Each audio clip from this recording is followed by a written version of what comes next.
Allô la gang! Aujourd'hui, je fais un épisode solo. Avant, je faisais juste des épisodes solo, quasi.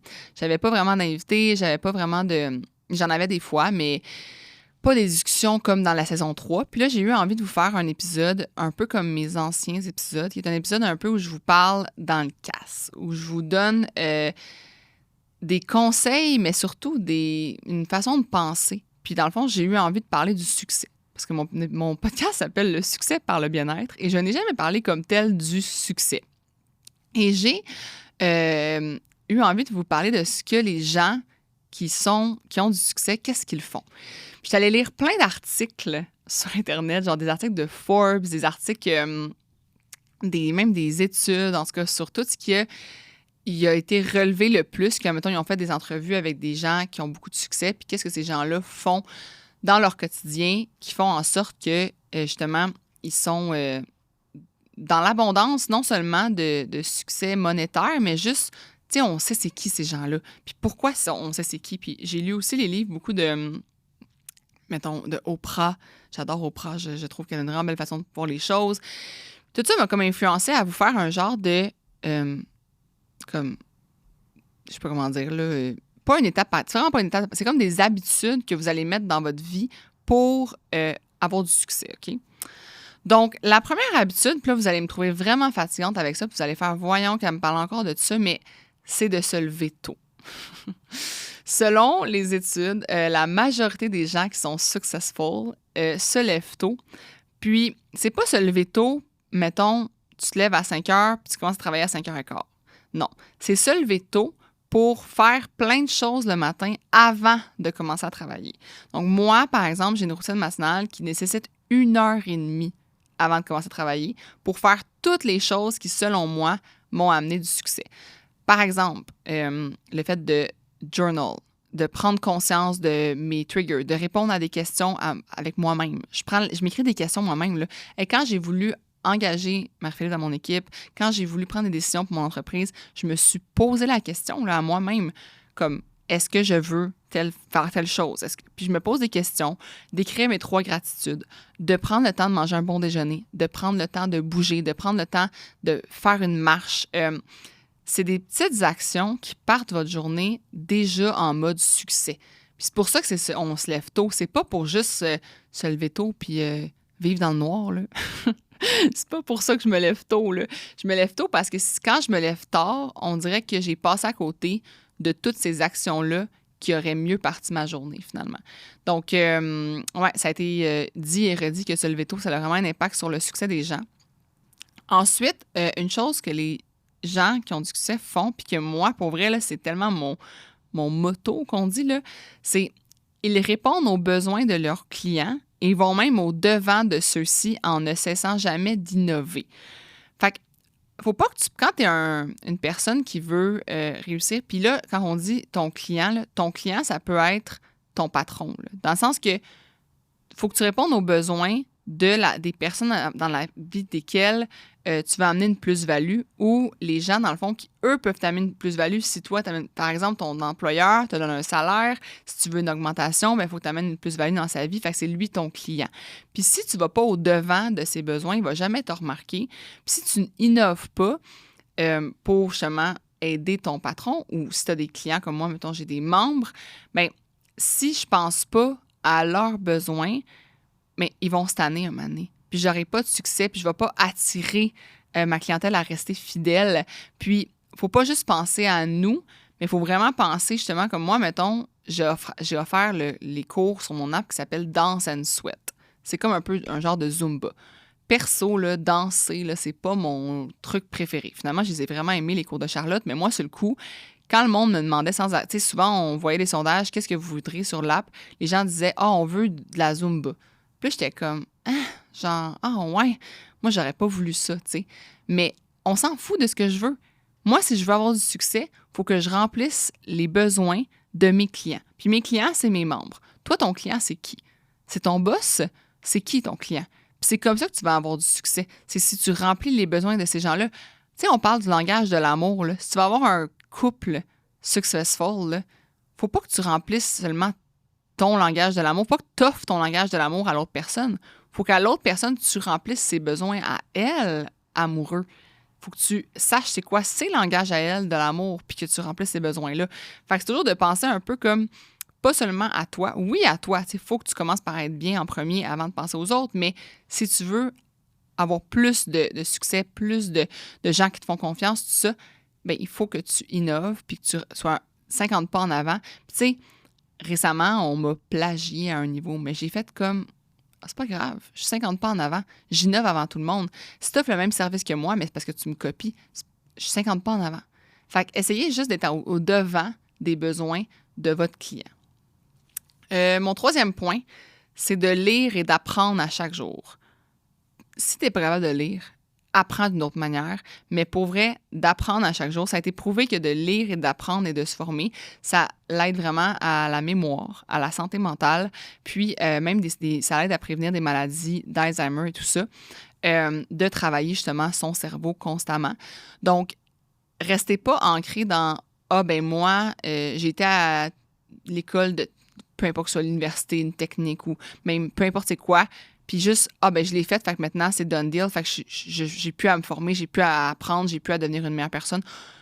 Pour vrai, de lire, moi, je lis à chaque jour. À chaque matin, je lis un livre soit d'éducation ou de croissance ou peu importe. Puis le soir, je lis plus comme des romans, des histoires pour m'endormir, tout ça.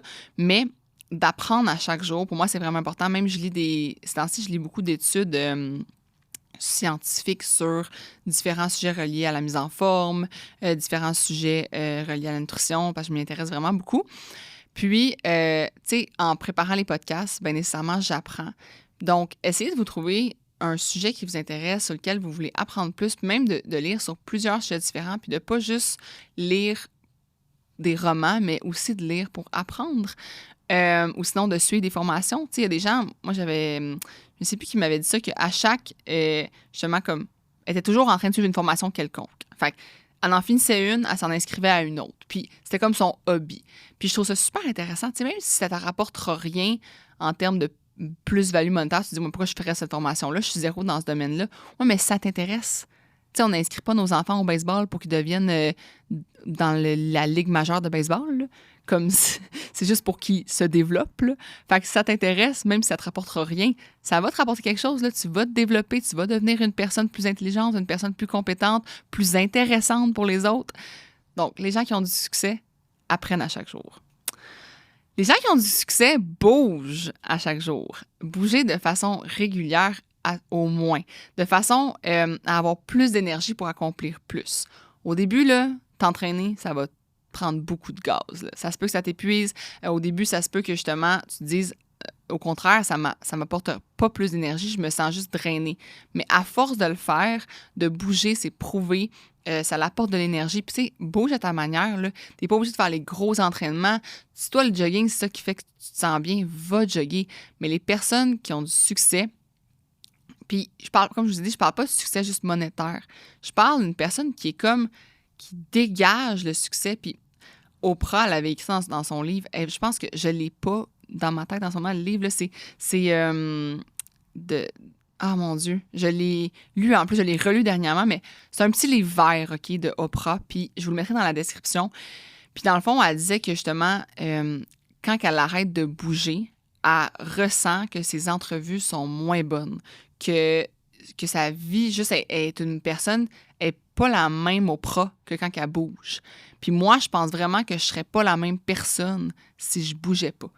Donc, de bouger, même si c'est pas dans un objectif, en fait, ça devrait jamais l'être, là, mais de shape ou quoi que ce soit, ça devrait être un objectif juste pour être une meilleure version de vous-même. Puis cette personne-là va être plus magnétique.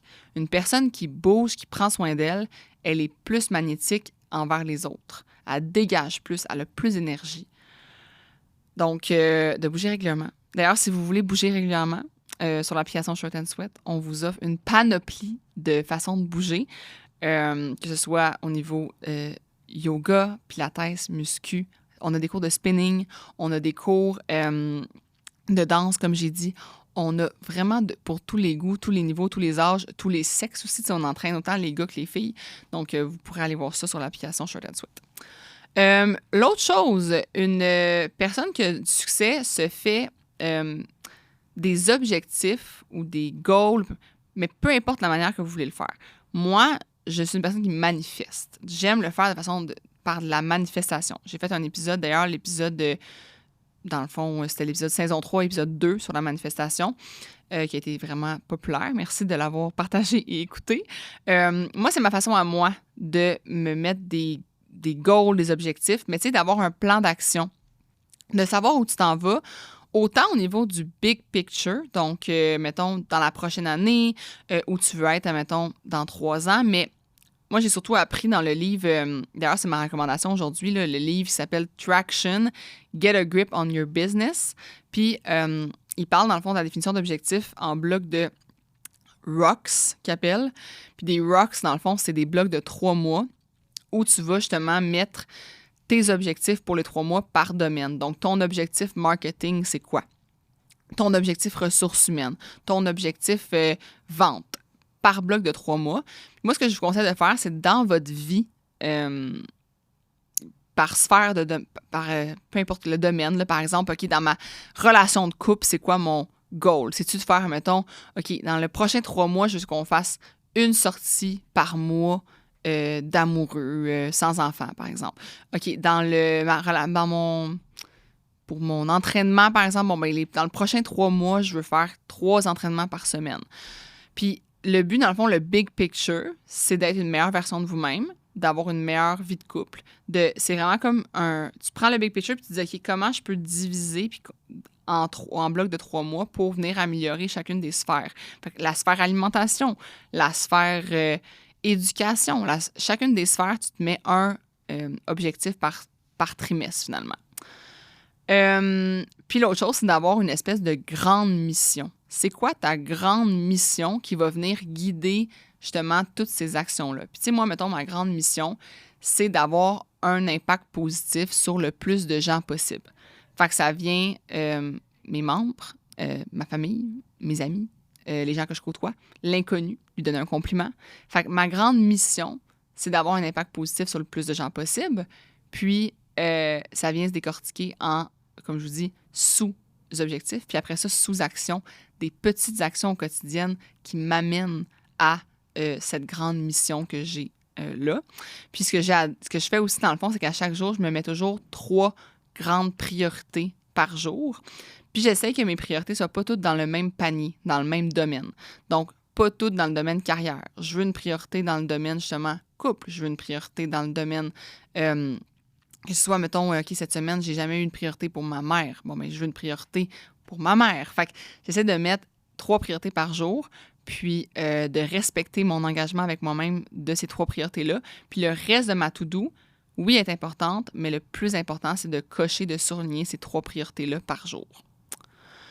Ensuite, le prochain point, les gens qui ont du succès ont de bonnes influences, ils font du réseautage et ils apprennent des autres. Moi, pour vrai, là, mon ego là, est au plancher. J'ai pas d'orgueil, j'ai pas d'ego. Si t'es meilleur que moi, je suis contente d'être entourée de toi. Je ne veux pas être meilleure que toi. Au contraire, je veux être entourée de personnes qui sont meilleures que moi, qui vont me tirer vers le haut. Puis pas dans tous les domaines. Dans le sens que j'ai des amis, on dirait, pour chaque besoin que j'ai. Dans le sens que mes amis sont pas tous pareils, ils sont tous différents. Puis, admettons, c'est pas avec toutes mes amies que je vais parler de business, mais c'est pas non plus avec toutes mes amies que je vais parler de mes relations de couple. Fait que j'ai comme des influences pour chacun des domaines de ma vie. Puis, je m'assure justement que comme j'apprenne d'eux, que je les laisse parler, que je les écoute, qu'ils m'apportent de la plus-value, mais il faut que les laisser aussi m'apportent de la plus-value. Puis, je me confine pas non plus dans mon cercle sans jamais en sortir. J'essaie d'agrandir mon cercle, puis j'ai remarqué qu'avant, j'étais une personne justement qui me disait « Ah, j'ai assez d'amis. » Je me disais « J'ai assez d'amis, j'ai assez de monde qui m'entoure. » Puis dans les 2 dernières années, j'ai fait beaucoup plus de réseautage, puis j'ai rencontré des personnes extraordinaires. J'ai rencontré Marie-Philippe dans les derniers 2 ans. C'est rendu une de mes meilleures amies, puis c'est rendu mon employé. Donc, tu sais, d'agrandir un peu votre cercle. Puis je sais que des fois, c'est difficile parce qu'on manque de temps, mais peut-être que ça pourrait justement devenir un de vos rocks. C'est de dire, OK, là, il y a le domaine du réseautage, puis au moins, je veux un objectif par trimestre dans ce domaine de réseautage-là, tu sais. Puis à ce moment-là, de vous entourer de bonnes influences aussi, d'enlever les mauvaises influences de votre vie, d'enlever les influences que vous trouvez que c'est comme poison un peu. Enlevez ça. Enlevez ces influences-là, ou sinon, concentrez-vous à voir ces gens-là juste dans des... ou à leur parler juste de sujets dans lesquels c'est pas poison, justement. Tu sais, moi, avec certaines personnes, j'ai des sujets que je parle juste pas. Je trouve qu'ils m'amènent aucune plus-value. Au contraire, ça m'amène du négatif. Mais dans d'autres choses, c'est super le fun, c'est super positif. Et je me concentre à jaser avec ces personnes-là de ces sujets-là, tu sais. L'autre chose que je fais, c'est que, comme je vous dis, je veux apprendre des autres, puis je veux m'entourer de personnes qui vont m'aider à devenir une meilleure personne, puis à avoir un impact positif sur le plus de monde possible, parce que c'est ma mission de vie. Je veux être l'employé de mes employés. Donc moi, les gens avec qui je travaille, je m'entoure d'eux parce que je m'assure que justement, ils vont m'aider à avoir cet impact-là. Mais si je prends toute la place puis je leur laisse pas être le boss de leur domaine, mais je les laisse pas justement m'aider à ça parce que je les mets dans une cage, ça marcherait pas. Moi, je dis souvent à ma gang, je suis comme, tu sais, il faut que tu me dises quoi faire, là. Faut que tu me donnes des tâches, là. Faut que, dans ce domaine-là, t'es le boss, là. Moi, je suis pas supposée savoir comment faire ça. T'es supposée être c'est ta zone de génie, là. Fait que je veux être ton employé là-dedans. Puis je laisse la place, justement, aux gens qui m'entourent d'être bons. Puis j'ai pas besoin d'être meilleur qu'eux. Je suis pas en compétition avec personne. Puis je réalise que je suis pas une personne tant compétitive, dans le fond. Moi, je veux que tout le monde réussisse. Puis je me dis, plus je suis entourée de personnes qui réussissent, plus je vais réussir. Parce que ça va me tirer vers le haut. Fait que c'est ça mon but, moi. C'est de m'entourer de personnes qui réussissent, de m'entourer de personnes qui vont m'amener une plus-value. L'autre chose que les gens qui ont du succès font, ils délèguent et ils apprennent à dire non. Puis là, je mets ça ensemble parce que je trouve que dans le fond, c'est de viser la plus-value de notre temps. Moi, j'ai appris, dans la dernière année, à vraiment déléguer tout ce qui était hors de mes zones de génie. Puis ça m'a vraiment servi.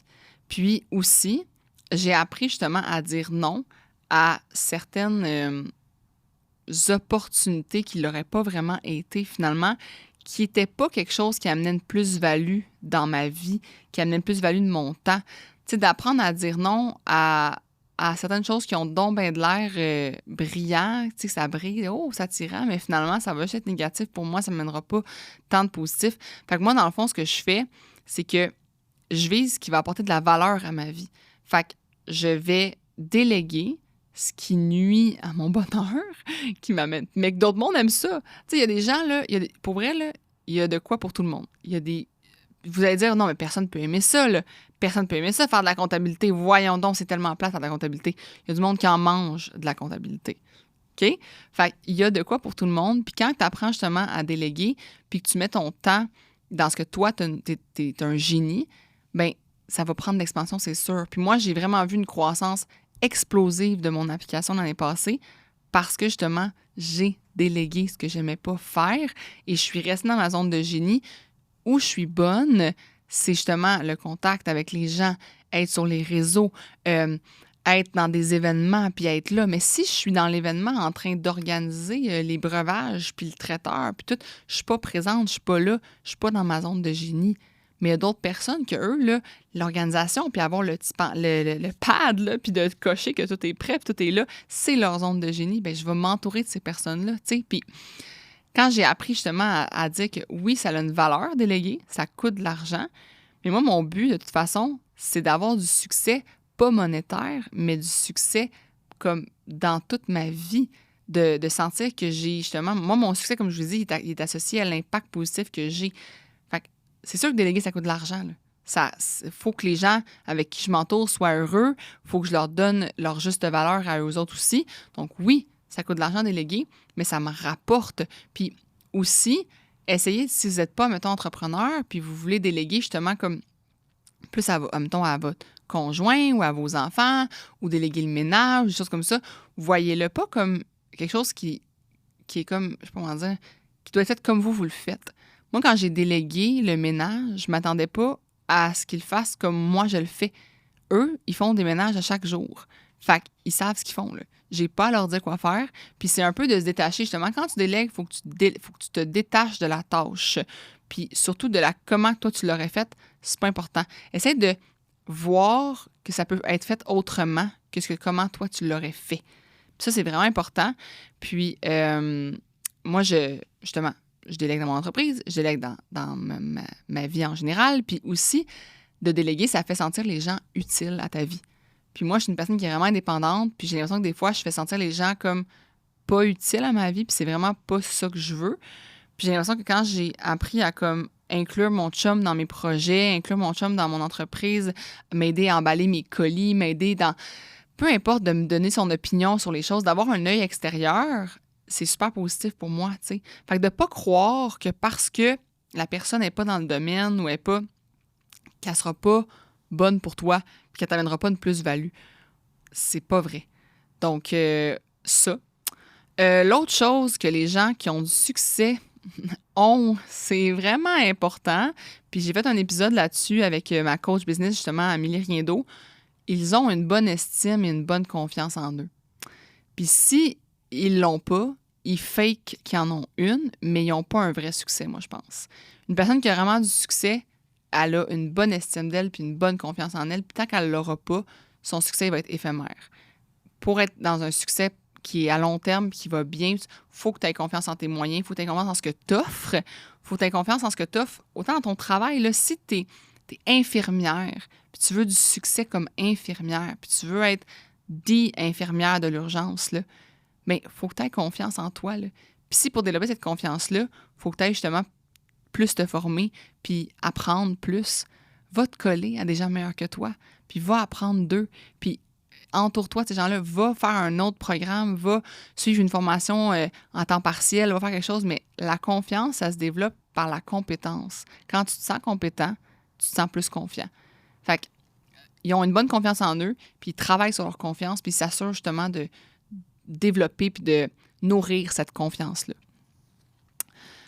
Ensuite, moi, on me dit souvent ça. Quand je parle avec... c'est drôle, hier soir, je parlais avec Sarah-Christine Trony, qui est une agente immobilière que moi, je trouve comme incroyable. Là. Son succès, il est...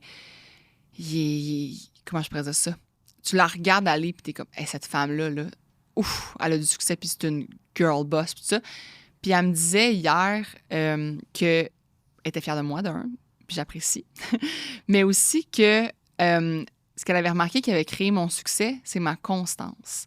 Le fait que je show up tous les jours, tout le temps. Je suis toujours en train de trouver une manière d'innover, trouver des idées, être là, faire mes workouts, faire mes stories, juste être là. Juste sans arrêt de la constance, essayer de trouver des nouveaux concepts pour l'application, mais j'arrête juste jamais. Puis les gens qui veulent réussir, ils n'arrêtent jamais. Puis si tu penses que ça prend 1 an à réussir en business, c'est pas ça, là.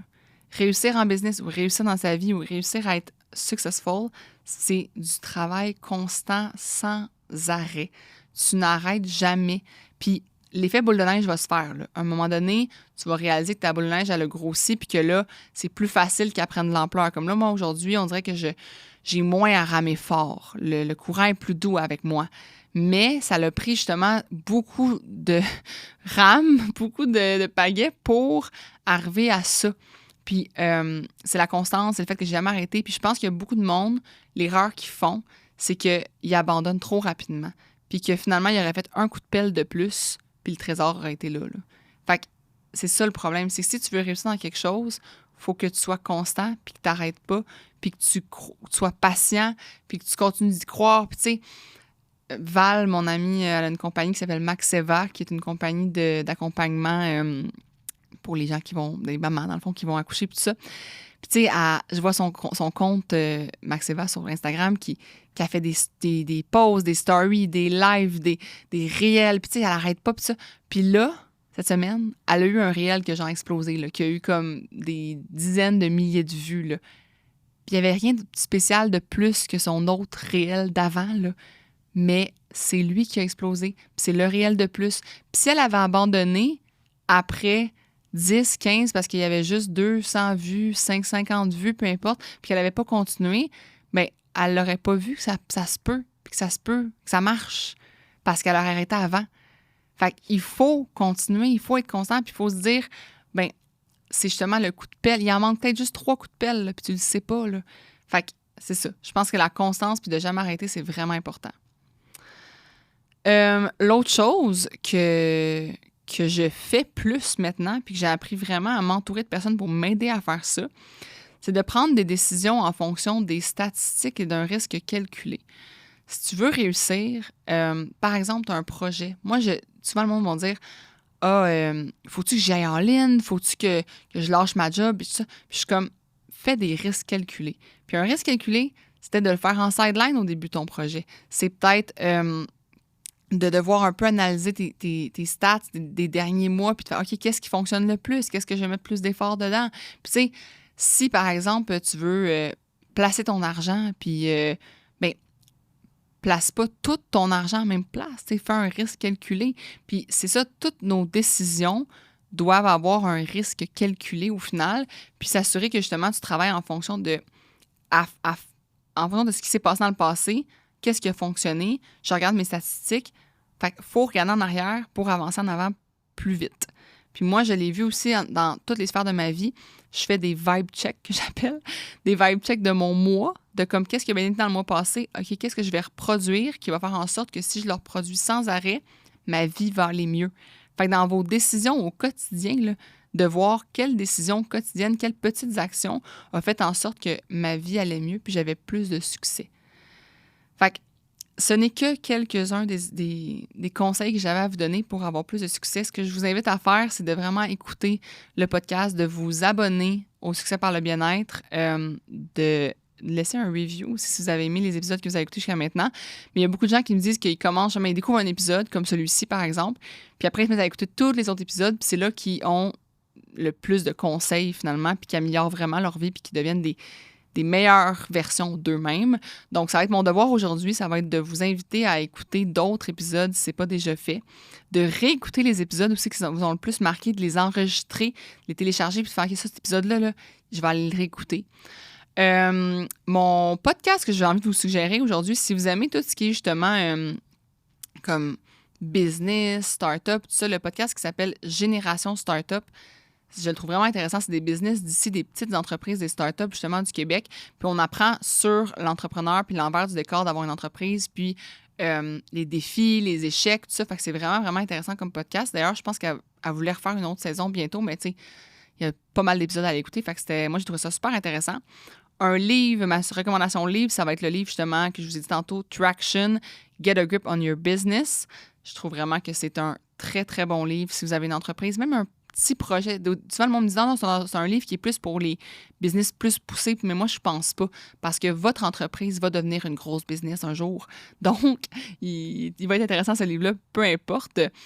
C'est ça, mon conseil bien-être du jour, ça va être juste de justement comme apprendre à prioriser puis à prendre des décisions en fonction de votre mission puis de ce que vous voulez vraiment dans la vie. Tu sais, c'est quoi qui définit votre succès à vous?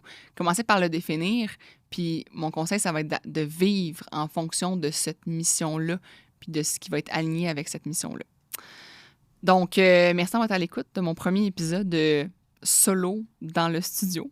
Et on va se revoir la semaine prochaine pour un autre épisode. Bye la gang!